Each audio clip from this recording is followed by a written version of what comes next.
An unfamiliar name suddenly appeared on the household register. A son? I sneered. I immediately processed his nationality withdrawal procedures that very night. On the other end of the phone, the child's real parents were crying their hearts out. They had no idea this was just the beginning. Late Friday night was the rare moment of respite in my week. The beige wool carpet, the dazzling urban galaxy framed by the floor-to-ceiling windows, and the faintly acidic aroma of hand-brewed coffee beans floating in the air, everything remained precisely within the order I had constructed. Quiet. Controllable.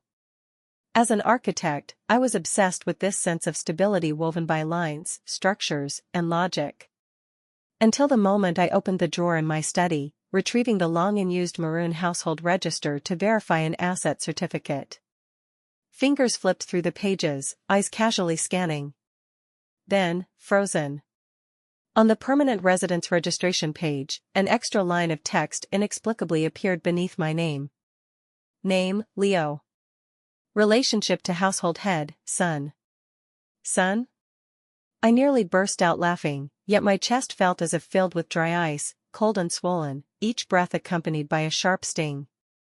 Those two words resembled a filthy, slime-covered insect, brazenly occupying the meticulously curated world I maintained, mocking my sense of order. The pupils suddenly contracted, a chill of dread crawling up the spine to the scalp. This was no mistake. It absolutely couldn't be a mistake. I grabbed my phone and dialed the household registration department. A drowsy, perfunctory voice answered from the other end of the line. In an almost monotonous tone, I stated this absurd fact. There was a brief silence on the other end, followed by the sound of keyboard typing. Madam, we've verified that there is indeed a boy named Leo registered under your name. All procedures were completed properly, and we cannot unilaterally cancel this registration. Proper procedures? My voice turned icy. I am 32 years old, single, unmarried, without even a boyfriend. Tell me, did this son of mine spring from a rock? Well, we only recognize the paperwork, madam. If you have objections, you can pursue legal action.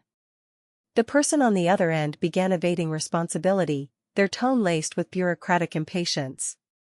Without another word, I hung up. A frigid rage, like molten lava, crept slowly through my veins, scorching my reason. This is no longer an absurd matter, it's a blatant violation, a long premeditated provocation. Someone has drilled a hole in my world and brazenly stuffed a son into it. I didn't scream, didn't lose control. I simply walked to the floor-to-ceiling window, gazed at the glittering city below, and felt my eyes gradually turn icy. Good, very good. Since you like to play, I'll play along to the end. I dialed my private lawyer, Lincoln. Lincoln, help me investigate something. My voice was eerily calm. There's an extra son on my household register. On the other end of the line, even the usually composed Lincoln fell into momentary dead silence upon hearing this. What did you say? Say it again. You heard me right. I stared at my blurry reflection in the glass, my eyes devoid of any warmth. I want to know who and by what means this thing called Leo was shoved into my household register. I want the whole truth. Lincoln immediately grasped the severity of the situation. I'll look into it right away. Don't panic, there must be something fishy going on here. Have you crossed anyone recently? I've crossed many, but I can't think of anyone bold enough to pull a stunt like this. I rubbed my throbbing temples. You investigate first. I'll wait for your update. After hanging up the phone, I didn't go to sleep. Every light in the living room was turned on at its brightest, casting an overwhelming glare on the snow-white walls. I sat in front of the computer, the screen's glow reflecting my expressionless face. In the search bar, I typed word by word, how to renounce the nationality of a minor. Regulations and procedures were laid out clearly on the screen. My fingers lightly clicked the mouse, my gaze resolute. You like meddling so much? Fine, I'll pull him out of my world by the roots and toss him to the ends of the earth. I texted my best friend Sunny, might be a bit of trouble coming up. If you see any negative news about me, don't believe it and don't panic.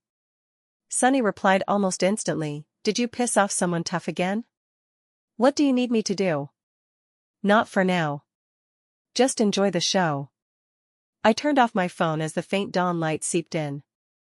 I printed out all the necessary documents and neatly placed them into my briefcase, as if preparing for an important project proposal.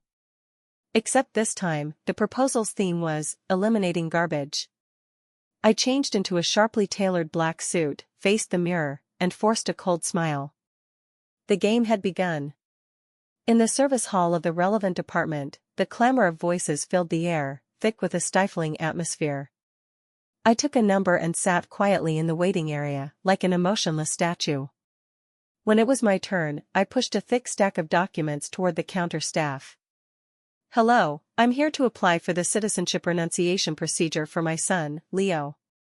I deliberately emphasized the word son, speaking in a calm yet unyieldingly firm tone. The staff member was a middle-aged man wearing reading glasses. He gave me a suspicious glance before slowly picking up the documents. When he finally understood the content of the application, his hand visibly trembled, and his eyes behind the lenses widened with shock. Renouncing citizenship? Ma'am, are you sure about this? This isn't something to joke about. Do I look like I'm joking? I met his gaze without flinching. All the required documents are here, fully compliant with legal procedures. Please process this according to regulations. He looked troubled, picked up the phone, and walked aside, speaking in a hushed voice. I could clearly hear words like higher-ups, already informed, and special circumstances. Indeed. There was an invisible hand manipulating everything behind the scenes. After finishing the call, he returned with an even more troubled expression. "Ma'am, this situation is rather special. We need to report it to higher authorities." "You see. No need." I cut him off. Article 9 of the Nationality Law stipulates that citizens who settle abroad and voluntarily acquire or obtain foreign nationality automatically lose their original nationality. I've applied for Grenadian citizenship for him, with all documents being authentic and valid. All you need to do is lawfully cancel his household registration. Or are you implying that your office's procedures override national laws? My voice wasn't loud, but each word struck his conscience like a nail. Several eavesdroppers around us cast peculiar glances in our direction. Beads of sweat formed on his forehead. Clearly, he hadn't anticipated encountering someone like me, an unyielding hard nut who refused to play by the usual rules. I didn't give him any more room to maneuver and directly made a phone call. "Victor, this is Quinn. I'm at the Household Registration Center dealing with routine business, but I've encountered some resistance." "Yes, they mentioned the higher-ups." The voice on the other end of the line was steady, speaking only a few words. I hung up the phone and said to the already pale-faced staff member behind the counter, "Now, can we proceed?" He didn't dare say another word, his hands trembling as he began the procedure. Half an hour later, I walked out of the service hall with the stamped confirmation notice in hand.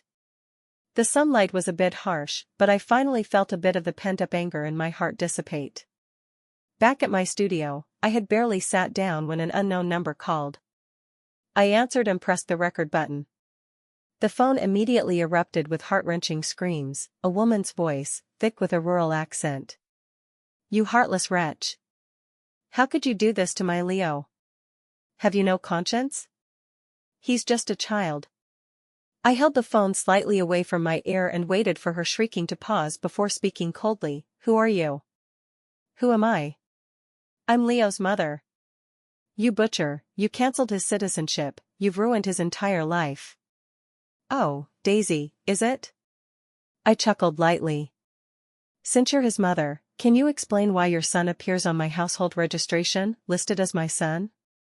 The sobbing on the other end of the line faltered, then became hesitant and evasive. I don't know. It was arranged by the higher-ups. They said it would be better for the child." "Higher-ups? Who?" I pressed. I can't speak." "You heartless woman, you'll get what's coming to you." She started another round of crying and cursing, her words jumbled, but over and over it was just the same accusations of me being ruthless and vicious. These tears, they're too fake. Rather than genuine grief, it's more like a performance tinged with guilt. I couldn't be bothered to listen to her noise anymore and hung up the phone directly. Arranged from above, these 4 words acted like a key, unlocking a new layer of mystery. Almost simultaneously, Lincoln's call came through. "Quinn, I've found something.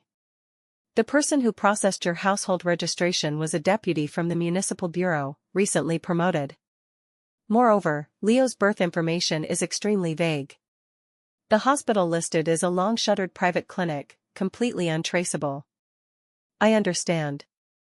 My fingers tapped lightly on the tabletop. The PR war is about to begin.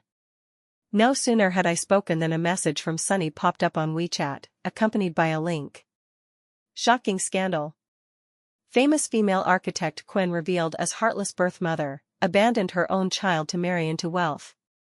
The article vividly described a melodramatic tale of a successful woman discarding her humble roots and flesh-and-blood offspring, embellished with a few blurry photos of me entering high-end clubs and one heavily pixelated family portrait. In that so-called family portrait, the woman's figure bore an uncanny resemblance to mine. Sunny's voice message followed immediately, filled with anxiety. "Quinn, these people are playing dirty. I've already got the team working on it, don't act rashly, don't respond." As I read that defamatory manifesto twisting right and wrong, the fury inside me was unexpectedly replaced by an eerie calm. The household register was the first step, tearful phone calls the second, and public defamation the third. A seamless chain, each move lethal. This wasn't just a simple bureaucratic mishap, it was a meticulously orchestrated hunt targeting me.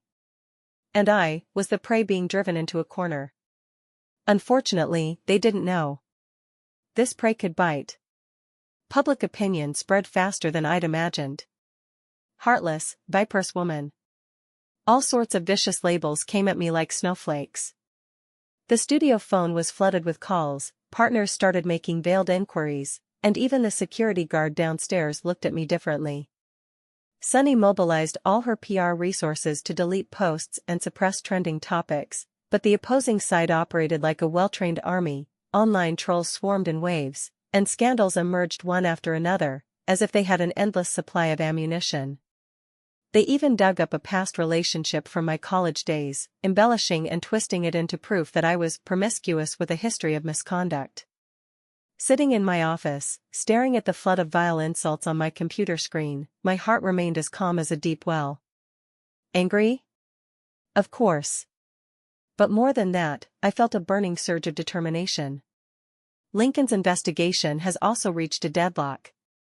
That woman named Daisy and her husband Walter seemed to have vanished into thin air. Their phones were turned off, and their hometown residence was completely deserted. Quinn, the other side is very well prepared, leaving almost no direct evidence. Lincoln's voice carried a hint of exhaustion. They're not just trying to ruin your reputation. I found out that several major competitors for the Cloud Peak Center project, which your studio is currently bidding on, have been unusually active lately. I understood instantly. Reputation tarnished, career damaged. They're aiming to completely crush me, leaving me with no chance of recovery. I called an emergency meeting. The core members of the studio sat in the conference room, each wearing expressions of worry and unease. I glanced around and spoke calmly. "I know everyone has seen a lot of news about me lately and has been under a lot of pressure. I'll just say 3 things. First, those reports are false. Second, the studio won't collapse, and the project will continue. Third, I'll compensate everyone double for any losses caused by this incident. Those who wish to stay, we'll win this battle together. Those who want to leave, I won't stand in your way." My composure seemed to reassure them. Several longtime employees immediately pledged to stand with the studio to the end. Morale, for the moment, was stabilized. That evening, Lincoln, Sunny, and I held a 3-way video conference. "The situation now is that the enemy is in the shadows, while we're out in the open," Lincoln analyzed. "Every counterattack we make feels like punching cotton.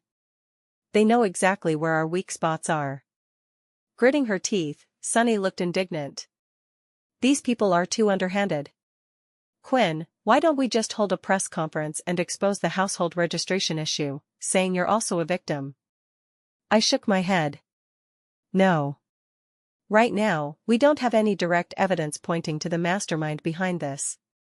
Rushing into a press conference would just give them ammunition to dismiss it as making excuses or playing the victim.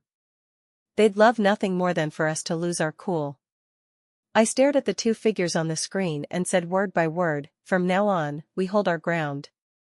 Sunny, instruct the team to halt all PR actions, let them keep shouting. Lincoln, shift your investigation focus from the household registration trail to all my business competitors, and those so-called relatives in my family. Are you suspecting? Lincoln hesitated, his words trailing off. To know me so well, understand my vulnerabilities, and have the ability to mobilize such resources, other than them, I can't think of anyone else. My family, a grand-sounding name, is in truth a rotten arena of vanity and ambition. Since my grandfather passed away, those distant relatives have been circling like sharks that smell blood, eyeing the assets under my name with greed. After the meeting ended, I sat alone in the darkness. Exhaustion washed over me like a tide, but I couldn't afford to collapse. Right then, the computer emitted a soft ding. A new email. The sender was anonymous. I clicked it open, inside was nothing but an attachment. I downloaded and opened it. It was an old photograph. In the photo, a little girl with pigtails was sitting on a park bench, licking a nearly melted ice cream cone. That was me as a child. Below the photo, there was a line of text in bright red font. Everything of yours will be returned. At that moment, it felt as though all the blood in my body had frozen. This was not just simple business competition, nor was it a matter of family coveting wealth. This was vengeance. A long overdue vengeance, steeped in bone-deep hatred. The mastermind behind all this knew me inside and out. She, not only knows my present but also peers into my past. I stared fixedly at that photograph, my heart shaken. The strategy of passive defense was wrong. Facing a venomous snake hiding in the shadows, one who knows you inside out, waiting is equivalent to death. I must take the initiative to strike and drag him out of the darkness. And this photo was the first, and only, clue he left behind. This childhood photograph was like a key, unlocking my long-buried memories. I immediately instructed Lincoln to shift the investigation's focus, directing all efforts to trace the origin of this photo and unravel the grievances and entanglements from my grandfather's generation. The trail quickly led to a nearly forgotten chapter of the past. In his youth, my grandfather had once been involved in a lawsuit with a distant relative over the ownership of a piece of land. At the time, the land seemed insignificant, but later, as the city developed, its value increased 100-fold. In the end, my grandfather won the lawsuit, and it was said that the family of that distant relative moved far away, their whereabouts unknown. Could the descendants of that family be? Lincoln's voice was heavy with seriousness. Very likely. I looked at the photo, where I was smiling carefree, unaware that this happiness might have been built upon the misery of another family. At least, that's how they saw it. The motive for revenge was now clear. But just when I thought I had caught a lead, an even heavier blow followed in quick succession. On Monday morning, as soon as I arrived at the studio, I was stopped by two officers in uniform. Ms. Quinn, we're from the Economic Crime Division. You are suspected of involvement in a major money laundering case and will need to come with us for questioning. Money laundering? My mind buzzed, and I almost thought I had misheard. Then, my phone rang with a notification message from the bank. All my personal and corporate accounts under my name were judicially frozen. Almost simultaneously, the studio's collaborators sent emails terminating our cooperation. Public sentiment completely exploded at this moment. The venomous-hearted female architect has gained another label, financial criminal. In the studio, panic spread among the employees, and the way they looked at me was filled with fear and suspicion. I was escorted into the police car. Through the window, I saw Sunny anxiously pounding on the door, her face twisted with anger and worry. In the interrogation room, for the first time I experienced what it meant to be besieged on all sides. The cold metallic chair, the glaring incandescent light, across from me were two expressionless faces. The evidence they presented was a series of seemingly complete fund transfer records, with all the clues ultimately pointing to one of my overseas accounts. That account was opened years ago for an international project and hadn't been used in a long time. Now, it had become a knife aimed at my throat. I had no way to defend myself. Lincoln exhausted all possible means outside, but the other party's chain of evidence was flawless. All he could do was secure limited visitation time for me. Quinn, this is a trap, a perfect trap. For the first time, Lincoln's expression showed defeat. They've anticipated your every move, even exploiting the loopholes in your overseas account. I sat on the cold chair in silence. Then came even worse news. Sunny told me that Daisy and Walter had suddenly emerged, tearfully claiming before the media that I had not only abandoned the child but also threatened to take away their own flesh and blood with money. They even produced an edited recording in which my voice coldly said to them, "Name your price. How much will it take to make you shut up?" That was a conversation I had with a blackmailing material supplier, but they took it out of context and placed it here. I finally understood. Their goal was never about money, nor was it about so-called revenge. What they wanted was my life. They wanted to ruin my reputation, see me thrown in prison, and ensure I never recover. The interrogation room lights were making my eyes ache. I closed my eyes, overwhelmed by an unprecedented sense of despair and helplessness, like being engulfed by a tidal wave. It seemed all paths were blocked. I was trapped at the center of an intricately woven, colossal spiderweb, forced to watch helplessly as I was being devoured bit by bit. At this moment, my grandfather's face suddenly appeared in my mind. He was a stubborn and tough old man who built his fortune from scratch in his youth and weathered countless storms. He once said to me, "Quinn, remember, a person can be knocked down, but never broken. As long as you're still standing, no one can pronounce your death." Those weathered yet still piercing eyes seemed to traverse time and space, locking with mine. I snapped my eyes open. The lights in the interrogation room no longer felt so blinding. Yes, I cannot fall. This is just the deepest darkness before dawn. They think this is a dead end, the finish line. But for me, this is the starting point of my counterattack. I'd been bailed out. The price was Lincoln tapping into all the connections he had built over his 20-year career, along with a piece of my property that wasn't frozen as collateral. The moment I stepped out of the police station, sunlight hit my face, yet there was not a trace of warmth. Reporters at the door surged forward like madmen, flashes and microphones practically jabbing at my face. "Quinn, what's your response to the money laundering allegations? Did you really abandon your biological son to marry into a wealthy family? Is it true that your studio is on the verge of bankruptcy?" With an expressionless face, accompanied by Lincoln and Sunny, I squeezed into the car and sped away without looking back. Back in the empty studio, the place was in complete disarray. Several key employees had already submitted their resignations. Shattered. This was the empire I had built with my own hands, but now it resembled nothing more than a ravaged ruin. Not a single tear fell. I simply walked to my desk, sat down, with a terrifyingly calm look in my eyes. That night, in my home, the three of us held a secret meeting. The atmosphere was extremely tense. "The current situation is extremely unfavorable for us." Lincoln's voice was hoarse.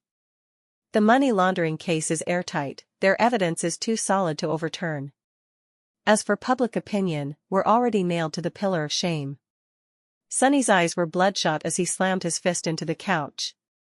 "I'd like to tear that old bastard Walter and his wife apart. And that fucking bastard behind them too." I remained silent until they had all finished speaking before slowly opening my mouth. They thought Leo was a played card, my voice was soft yet laced with a metallic edge. But they were wrong. Now it's my turn to play him. Lincoln and Sunny were both stunned, looking at me in confusion. I proposed an extremely bold, even insane plan. Lincoln, use any means necessary, I want to know Leo's true origins. There's no way he could be the child of Daisy and her husband. I need to find his biological parents. Sonny, help me contact someone, a hacker who operates in the gray zone, someone I once helped. Quinn, have you lost your mind? Sonny exclaimed. At a time like this, you still want to touch this kind of stuff? What if? There is no what if. I cut her off. They forced me into a corner with illegal methods, and I'll retaliate tenfold in their own way. I've already been thrown into hell, what more is there to fear? In my eyes, there was a resolve and madness they had never seen before. Lincoln remained silent for a long time before finally giving a firm nod. All right. I'll gamble this one with you. In the days that followed, I became almost invisible. I stopped going to the studio, avoiding all in-person contact, and communicated exclusively through encrypted channels. As for Lincoln, through certain special channels, he finally uncovered Leo's origins. He was never the child of Daisy and her husband, but a boy who had been kidnapped and trafficked in a neighboring city a year ago. His records had been skillfully altered, forged to falsely identify him as Daisy and her husband's biological son. My hands were shaking as I held the genuine files.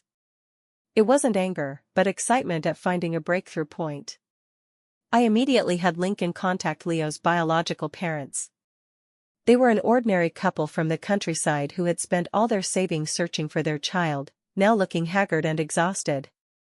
When they saw the photo of Leo the first sent in the video, the mother broke down on the spot, weeping inconsolably. It's my Lilibet. It's my Lilibet. Even through the screen, I could feel the overwhelming mix of grief and joy at this reunion. They were willing to cooperate with me in any way, as long as it meant getting their child back.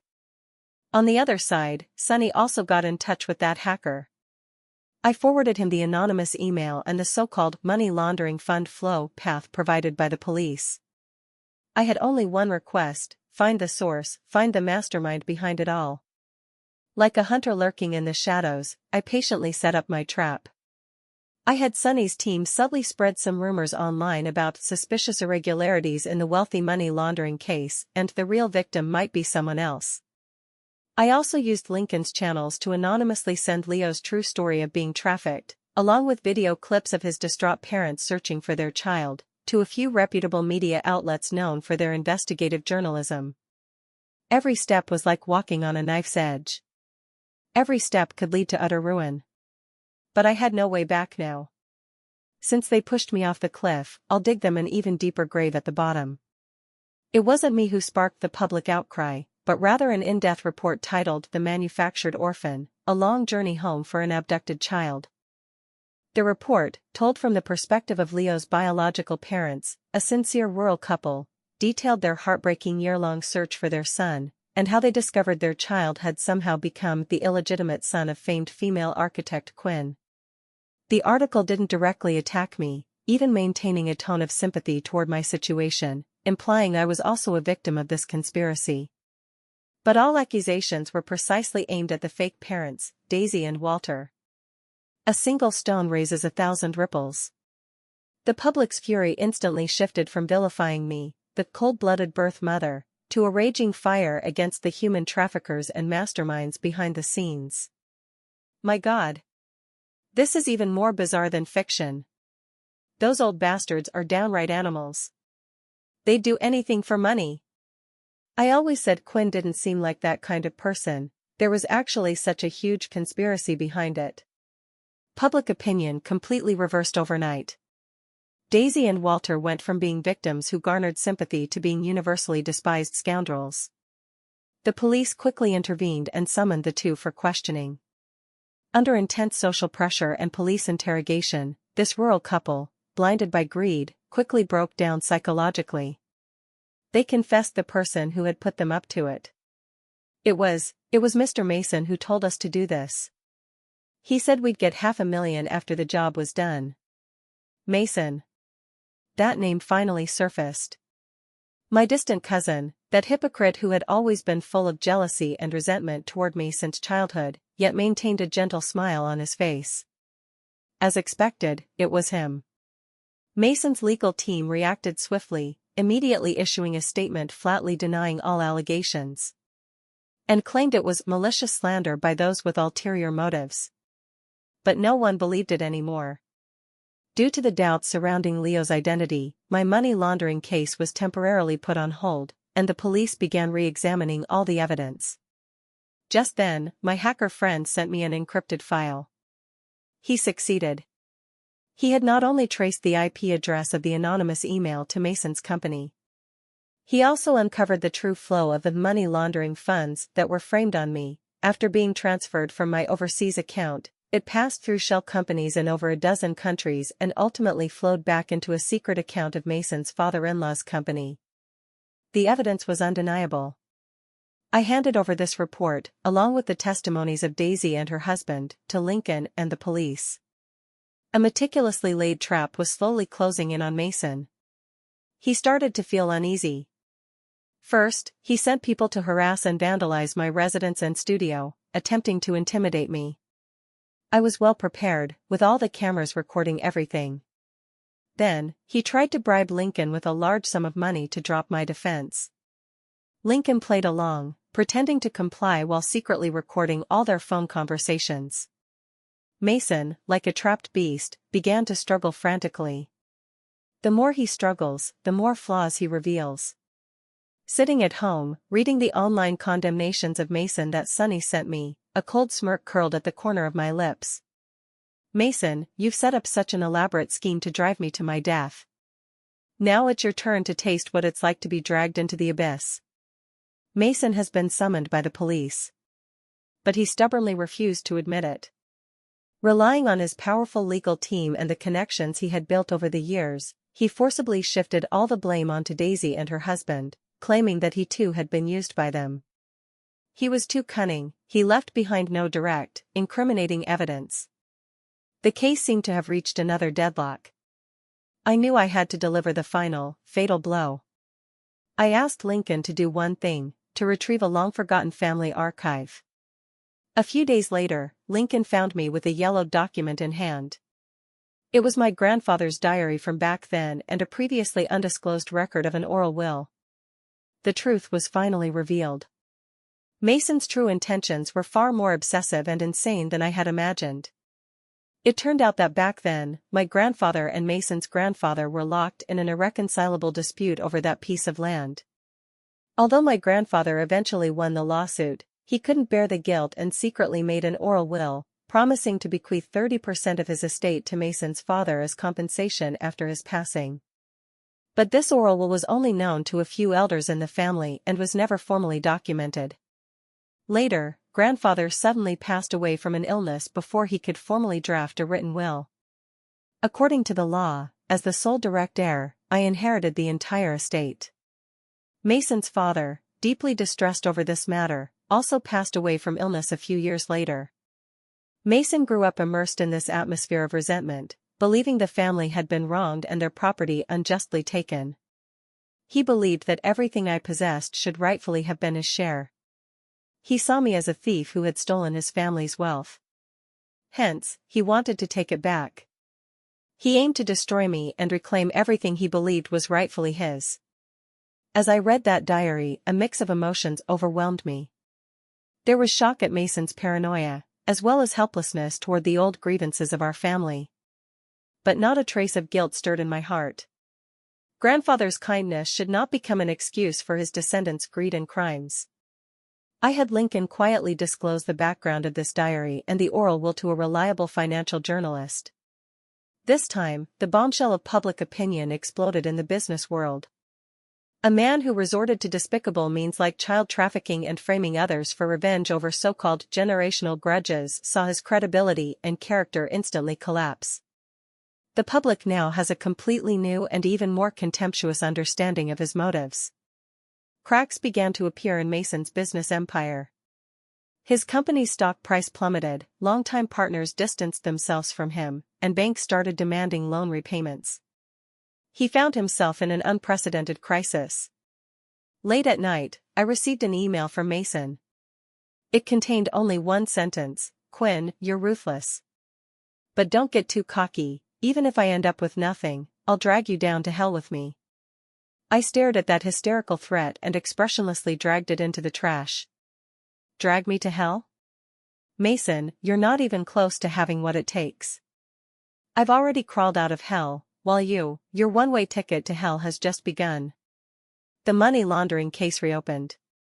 This time, the person standing in the defendant's dock was Mason. As both the victim and a key witness, I took my seat at the plaintiff's table. The courtroom was packed, flash bulbs flickering incessantly before the session began. Mason has lost weight and looks much gaunter, but the malice and venom in his eyes remain undiminished. His lawyer, a renowned invincible champion in the field, launched a fierce offensive right from the start.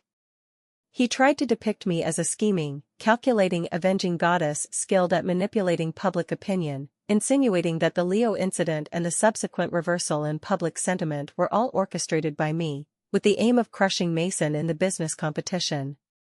Ms. Quinn, dare you deny that you engaged in any form of public opinion manipulation regarding Leo's abduction? Dare you say you didn't exploit the public's sympathy to exonerate yourself? His voice was resounding and forceful, every question brimming with traps. I calmly watched him, waiting until he finished speaking before slowly picking up the microphone. Attorney, may I ask, when a knife is thrust toward you, do you choose to sit idly by, or do you choose to grab that knife and uncover the person behind the act? Instead of answering his question, I turned the question back on him. Everything I've done is the rightful self-defense of an ordinary citizen facing unlawful harm. In exposing the truth, where have I erred? Or is it your logic that victims should remain silent and be resigned to their fate? My voice wasn't loud, yet it resonated clearly throughout the courtroom. A subdued stir rippled through the gallery. Mason's lawyer stiffened, clearly unprepared for such sharp rebuttal. Next, it was Lincoln's turn.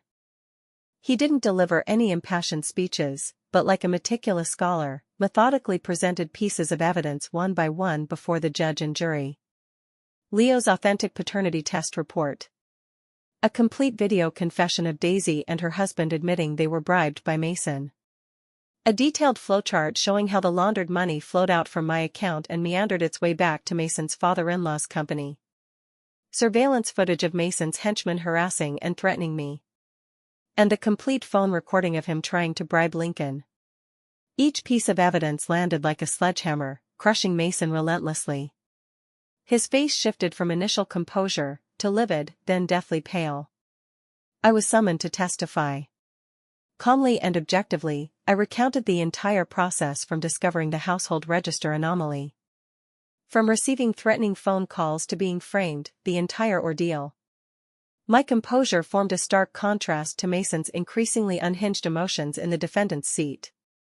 When Lincoln asked him why he did it, Mason finally snapped. He abruptly stood up from the defendant's seat, pointed at my face, and snarled with a twisted expression. "Why? You ask me why? Because you and your damned grandfather are thieves.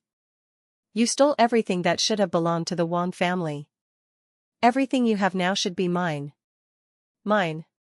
His hysterical roar echoed through the solemn courtroom. The room fell into dead silence. With his own words, he revealed to everyone his paranoia, greed, and madness. The judge slammed the gavel hard, demanding he keep quiet. And I, looking at his face twisted with jealousy, slowly dropped the last and most deadly bomb. "Your Honor, I have one final piece of evidence here." I signaled to Lincoln to submit a USB drive. "This is a recovered phone call recording from Daisy's old phone, retrieved by a friend of mine. It details the entire process of how Mr. Mason instructed them, step by step, to fabricate evidence and manipulate the media with tearful appeals to frame me." When Mason's familiar yet chilling voice played in the recording. "Remember, just say Quinn thought you were too poor and tried to take the child. Cry as pitifully as you can, the more miserable the better, it'd be best if you could faint." The courtroom erupted in uproar. Mason's body seemed to have all its bones removed as he collapsed helplessly into his chair.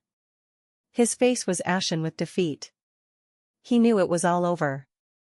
The judge called for a recess. I watched as Mason was led away by the bailiffs. As he passed by me, his eyes were hollow with despair. I felt not a shred of satisfaction. My heart held only a cold, grim calm.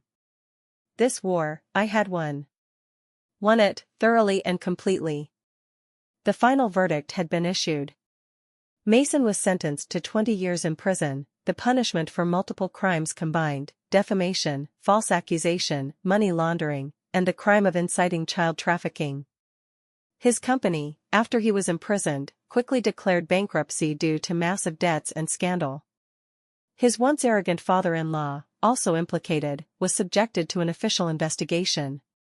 Daisy and Walter, for aiding and abetting crimes and committing perjury, received the legal punishment they deserved. Justice arrived with thunderous force.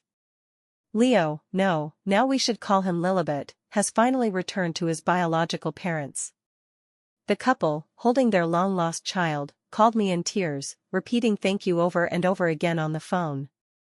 I politely declined their request to thank me in person, instead anonymously sending them a sum of money sufficient to compensate for their losses over the past year and to provide a better life for the child. In the name of the studio, I also donated a substantial amount to the city's children's welfare home to help other trafficked children. My household registration booklet has finally returned to its original state, clean and tidy. My reputation has also been completely cleared in this dramatic reversal. The crisis of the studio was naturally resolved. Those former partners who terminated their contracts shamelessly came crawling back, offering terms more favorable than ever before. Some new and more substantial projects also extended their olive branches to me. Instead of being crushed, my career blossomed even more brilliantly upon the ruins. I accepted an exclusive interview with a prestigious financial magazine. Facing the camera, I avoided dramatizing my hardships and simply recounted the incident calmly, emphasizing the importance of personal boundaries, legal safeguards, and procedural justice. When darkness comes, the only thing you can do is to make yourself a brighter light. This was what I said at the end of the interview. After the storm subsided, Lincoln, Sonny, and I opened a bottle of fine champagne on the terrace of my house. Cheers. Sonny raised her glass, smiling with crescent eyes. To our indomitable queen, Quinn. Lincoln also smiled, a rare sight, for you, and for justice. I clinked glasses with them, watching the golden bubbles rise in my cup, my heart filled with mixed emotions. This storm swept through my life like a violent typhoon. It destroyed many things, but also made me see many things clearly. I saw clearly the greed and stubbornness of human nature, as well as the unbreakable bonds of friendship. I know that although life has returned to calm, I am no longer the Quinn who only knew how to build the world with cold lines. This experience was like a tempering, making me stronger and more resilient. Life has returned to normal, even better than before. I devoted more energy to studio operations and new design projects. My design style seems to have undergone some subtle changes. No longer purely minimalistic and austere, it now carries hints of human warmth and attention to details of life. A community library project I led and designed won an international award. I began focusing on public welfare efforts related to legal aid and child protection, establishing a small foundation to use my professional knowledge and influence to help those in need. The revolutionary friendship between Lincoln, Sonny, and me grew even stronger. We were no longer just clients and best friends, we became more like family, the kind you could trust with your back. Occasionally, there would be some excellent suitors appearing. But my attitude towards relationships has become more cautious and clear-headed. I no longer crave a sense of security from another person, because I, myself, am my strongest fortress. I rarely think of Mason anymore. Even on the rare occasion that he crosses my mind, there's no longer any resentment in my heart, only a profound understanding and vigilance towards the complexities of human nature. I renovated the old house left by my grandfather. Instead of developing it into commercial property, I transformed part of it into a public community art space that is free to the public. On a sunny afternoon, I sat in the art space, watching children play and laugh on the lawn, feeling a deep sense of peace. My phone vibrated. It was a photo sent by Lilibet's parents.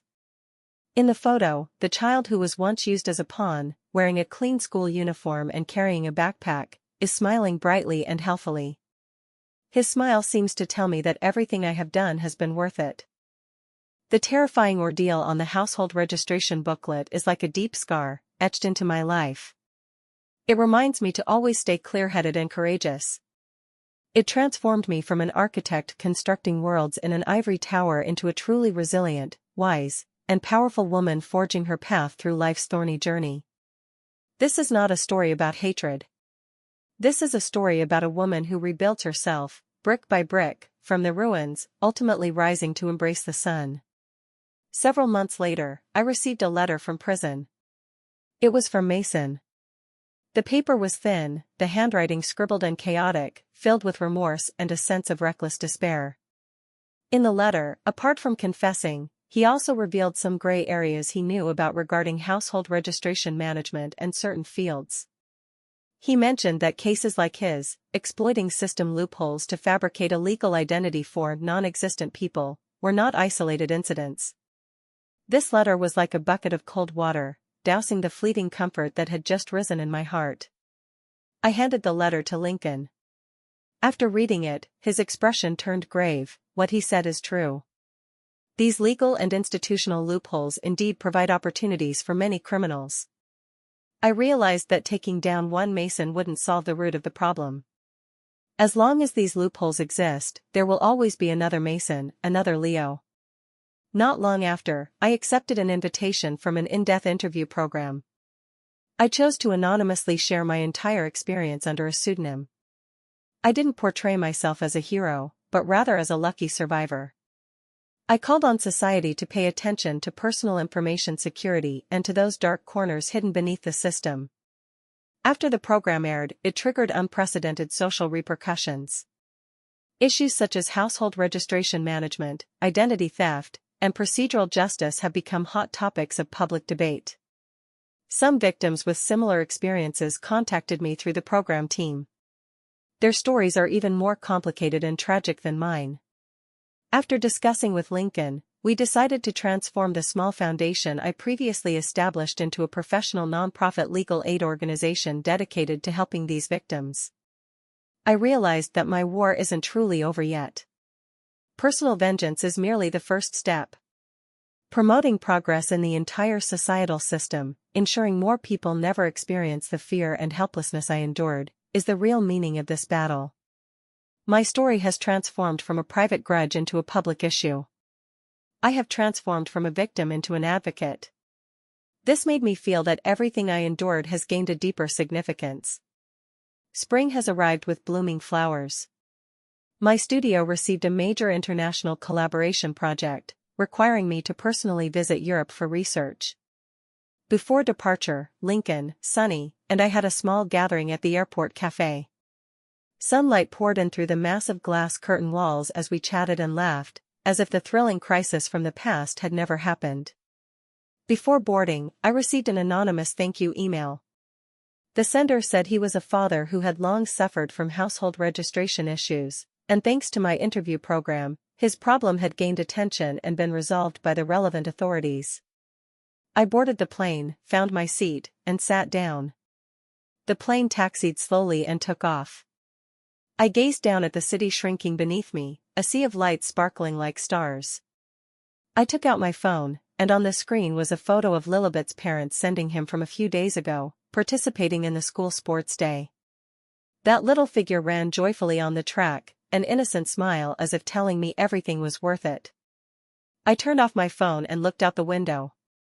The plane pierced through the clouds, and a dazzling golden light stretched before me. No matter what storms may come in the future, I know I can face them with peace. Because I have not only learned to protect myself with a tough armor, but also to love this world with the softness of my heart. My story is not about the end of hatred, but an epic about how a woman rebuilt herself from the ruins and ultimately emerged into the light. The turmoil in my household registration has become a unique mark in my life, reminding me to always stay clear-headed and brave. I closed my eyes, feeling the smooth flight of the airplane. A new journey had only just begun. The day the plane landed was the day Mason was escorted to serve his sentence.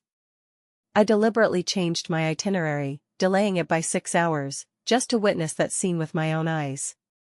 At 3 in the afternoon, the prison transport bus stopped at the back gate of the detention center. The iron gates opened, and Mason was escorted out between 2 bailiffs. His head was shaved, the baggy orange prison jumpsuit draped over his frame. That 7-figure suit he once wore had long been confiscated, not even allowed to keep his belt.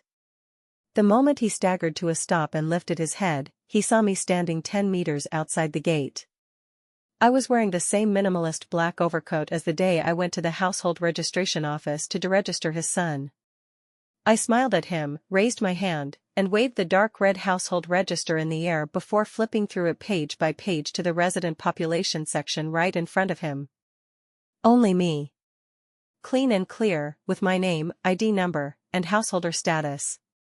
No son, no Leo, no one else. As if it had never been tainted. I closed the household register, put it back into my trench coat pocket, and mouthed the word goodbye to him. Mason's pupils contracted violently, letting out an inhuman howl as if being sliced by a dull blade. He lunged forward but was firmly restrained by the bailiffs. The shackles clanked as he was dragged into the bus like a dog with its spine torn out. As I turned to leave, I heard him shout with his last ounce of strength, "Quinn! I'll haunt you even as a ghost." I stopped in my tracks, turned back, and said softly but loud enough for him to hear. "Then you'll first have to ask the king of hell whether he'd even accept a ghost whose ancestral graves have all been moved. 3 days ago, I used the embezzled money Mason took to buy the entire mountain where his ancestral graves are located. Last night, the bulldozers arrived. The bus door slammed shut with a clang, leaving nothing but dust in its wake. I stood where I was, the sunlight just right, the wind lifting the hem of my trench coat like a flag of victory. My phone buzzed, a message from Lincoln with just one sentence. This morning, his father-in-law's company officially entered bankruptcy liquidation. The last of its assets was transferred to Lilibet's charitable trust fund. I lowered my head and chuckled, flipped the screen around, took a photo of the sky, and posted it on my social feed with the caption. "Beautiful weather today, perfect for saying goodbye to trash." No one was blocked. Within 3 minutes, the likes surpassed 1,000. Sunny's first comment, "The Queen is invincible." Next came a voice message from Lilibet's mom, with a little boy's sweet voice calling out. "Auntie Quinn, hello. Thank you for buying me the new backpack." I replied with 2 words, "Study hard." Then I turned off my phone and looked up at the sky. A crack split the clouds, and sunlight fell like a blade, forcing me to squint. At that moment, I suddenly realized, I didn't crawl out of hell. I kicked hell's door down with my own hands, nailed every demon inside to the wall, and turned the entire hell into an amusement park. Today, the amusement park officially opens its gates. I lower my sunglasses, step forward in my high heels, and walk straight toward the car parked by the curb without looking back. The driver opens the door, and as I bend to settle into the seat, I gently pull the door shut behind me. To the airport. Right away, Quinn. The car left the dusty road outside the prison and turned onto the highway. In the rearview mirror, the gray building grew smaller and smaller until it disappeared completely. I leaned back against the leather seat and closed my eyes. Mason's final, desperate roar still seemed to echo in my ears. Like a terribly dissonant yet strangely soothing requiem. 20 years. Not long enough, just sufficient for him to rot in prison. Nor is it short, enough time for him to chew the name Quinn to pieces 1,000 times a day inside. As for me, I still have the whole world to conquer. The scenery outside the car window rushed backward. I opened my eyes, with a faint, very faint smile rising at the corner of my lips. Mason, reform well. In your next life, don't mess with architectural designers again. We inherit building houses from our ancestors, and when it comes to demolishing them, we never hold back.